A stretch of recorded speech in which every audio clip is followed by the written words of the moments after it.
पुराने ज़माने की बात है कि हिंदुस्तान के किसी कस्बे में एक बूढ़ा शख्स और उसकी बीवी रहा करते थे। ये बूढ़ा शख्स बहुत बेवकूफ़ था और हमेशा बेवकूफ़ाना हरकतें करता रहता था। एक दिन वो कहीं जा रहा था कि उसने रास्ते में दो परिंदों को लड़ते हुए देखा। वो बोला, तुम कितने लड़ाके और बुरे परिंदे हो। उस बूढ़े शख्स के हाथ में एक छड़ी थी। उसने परिंदों को एक एक छड़ी रसीद की ताकि वो लड़ने से बाज रहें। परिंदों ने आपस की लड़ाई छोड़ दी। वो दोनों उड़ते हुए आए और अपने पंजों से बूढ़े शख्स का मुंह नोच लिया। उन परिंदों की चोंचों से बूढ़े शख्स के चेहरे से खून बहने लगा। तकलीफ से वो बच्चों की तरह चीख चीख कर रोने लगा। वो अपने घर वापस आया तो उसकी बीवी ने देखा कि वो बेख्तियार रो रहा है। उसने पूछा, मियाँ क्या बात है, तुम क्यों रो रहे हो? उसने अपनी बीवी को बताया, मैंने परिंदों को लड़ने से बाज रखने के लिए छड़ी से मारा तो उन्होंने अपने पंजों से मेरा मुंह नोच लिया है। उसकी बीवी उसे समझाते हुए बोली, तुमने उन्हें छड़ी मारकर गलती की, बल्कि तुम्हें उन्हें कहना चाहिए था कि लड़ा ना करो और अच्छे दोस्तों की तरह रहा करो। और ये कहकर तुम्हें हाथ से उनके सरों को थपथपाना चाहिए था। अगले रोज बूढ़ा शख्स खेतों में गया तो उसने खेत में दो भैंसे लड़ते हुए देखे। वो इतने गुस्से में थे कि उनके नथनों से धुआं निकल रहा था। वो उनके पास गया और बोला, लड़ा ना करो बल्कि दोस्तों की तरह रहा करो। ये कहकर उसने अपने हाथों से उनके सरों को थपथपाया। इस हरकत से भैंसे और गुस्से में आ गए। उन्होंने आपस में लड़ना छोड़ दिया और अंधाधुंध बूढ़े की तरफ दौड़े और अपने सींगों से उस बूढ़े शख्स को शदीद जख्मी कर दिया। वो दर्द की शिद्दत से कराहता हुआ घर की तरफ दौड़ा। घर पहुंचकर उसने अपनी बीवी को बताया कि भैंसों ने मार मार कर उसका ये हशर किया है और भैंसे के गुस्से में आने की वजह भी बताई। उसकी बीवी ने उससे अफसोस करते हुए कहा, तुम्हें भैंसों के मामले में इस तरह नहीं करना चाहिए था। तुम्हें तो चाहिए था कि भागकर दरख्त पर चढ़ जाते, वहां किसी शाख पर बैठकर हाथों से तालियां बजाते और कहते, वाह भाई वाह, क्या खूब नज़ारा है। अगले दिन किसी काम से बूढ़ा शख्स घर से बाहर गया। रास्ते में उसने देखा कि एक बड़े से मकान में आग लगी हुई है और बहुत से लोग उसे आग को बुझाने की कोशिश कर रहे हैं। ये देखकर बड़े मियाँ को बीवी की नसीहत याद आ गई। वो फौरन एक दरख्त पर चढ़ गया और तालियां बजाने लगा और ऊंची आवाज में लोगों को मुतवज्जो करके कहने लगा, वाह भाई वाह, क्या खूब नज़ारा है। लोगों ने तवज्जो से उसकी बात सुनी कि वो क्या कह रहा है और फिर जब उन्हें समझ आई तो वो उसकी तरफ भागे।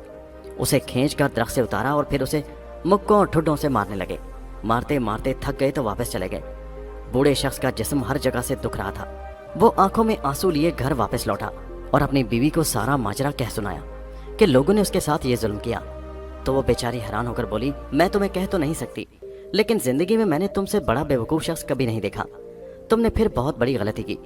तुम्हें उन लोगों के पास जाना चाहिए था और कहना चाहिए था कि मुझे बहुत अफसोस है, क्या मैं आग बुझाने में आपकी मदद कर सकता हूँ? तो वो ये सुनकर बहुत खुश होते और हो सकता है वो तुम्हें मदद के बदले में कोई इनाम भी दे देते। बूढ़े शख्स ने बीवी से वादा करते हुए कहा, ठीक है नेकबख्त, आइंदा मैं ये गलती नहीं करूँगा। ये वादा करके वो सो गया। अगले दिन वो किसी काम से घर से बाहर निकला तो उसने देखा कि चंद लोग जमा हैं और एक मुर्दे को जलाने की तैयारी कर रहे हैं। बूढ़े शख्स ने देखा कि लोगों ने उस शख्स को आग लगा दी तो वो भागा भागा एक कुएं के पास गया। कुएं के साथ जो डोल लटका हुआ था उसमें पानी भरा और उसे लेकर लोगों के पास पहुंचा और उन्हें कहने लगा, मुझे बहुत अफसोस है, मेहरबानी फरमाकर मुझे आप मदद का मौका दें ताकि मैं जलती हुई आग को बुझा दूं। लोगों ने उसके बारे में सोचा, ये तो कोई बहुत बड़ा कमीना शख्स है। उन्होंने बड़ी बड़ी लकड़ियां उठा लीं और उस बूढ़े शख्स के सर पैर पर बरसानी शुरू कर दी। बूढ़ा शख्स हैरान और परेशान मार खा रहा था। उसका ख्याल था कि शायद वो लोग उसे इनाम देंगे, लेकिन इनाम के बदले में उसे जो सज़ा मिली उससे उसके जिस्म का जोड़ जोड़ दुख रहा था। वो उसी हालत में घर अपनी बीवी के पास पहुंचा और उसे आज की दुख भरी कहानी सुनाई। उसकी बीवी बोली, तुम बहुत ही बेवकूफ़ हो। तुम अपने सीने पर दोनों हाथ बांध लेते और उन लोगों से कहते कि भगवान इसको जल्दी से नए रूप में दुनिया में वापस ले आए। ये सुनकर वो लोग ज़रूर कहते कि तुम एक अच्छे इंसान हो।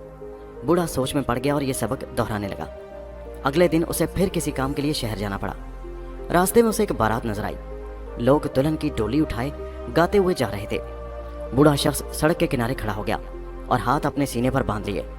उसने अपनी आंखें बंद कर ली और निहायत अफसोस से कहने लगा, जल्दी इसे अपने पास बुला ले। ये बात सुनकर लोगों के तेवर बिगड़ गए। उन्होंने बूढ़े को गर्दन से दबोच लिया और घसीटते हुए मैदान में ले गए और उसे इतना मारा कि वो अपने होशो हवास खो बैठा। जब उसकी जान बख्शी हुई तो वो चलकर घर भी नहीं पहुंच सकता था। उसकी बीवी इंतजार में थी कि वो कब घर लौटता है। आखिर वो उसे तलाश करते खुद घर से बाहर निकली। कुछ देर बाद आखिर बीवी ने अपने शौहर को ढूंढ लिया। वो टांगों को घसीटता हुआ घर की तरफ आ रहा था। उसने उसकी मदद की और उसे घर वापस ले आई। उसने रास्ते में उसे पूछा कि आखिर वो क्या करता रहा है और उसे क्या हुआ है। वो बेचारा सर झुकाकर बोला, लोग किसी बात से खुश नहीं होते, پھر اس نے بیوی کو بتایا کہ اس نے لوگوں سے کیا بات کی اور انہوں نے کس بے دردی سے اسے مارا پیٹا۔ وہ پریشان ہو کر بولی، تمہیں شادی کے موقع پر اس طرح کی بات نہیں کرنی چاہیے تھی، یہ تمہاری اپنی غلطی ہے۔ اگلی دفعہ جب بھی تم کوئی بارات دیکھو جس میں خوشی کے شادیانے بج رہے ہوں تو تم بھی لوگوں کے ساتھ خوشیوں بھرے گیت گانا۔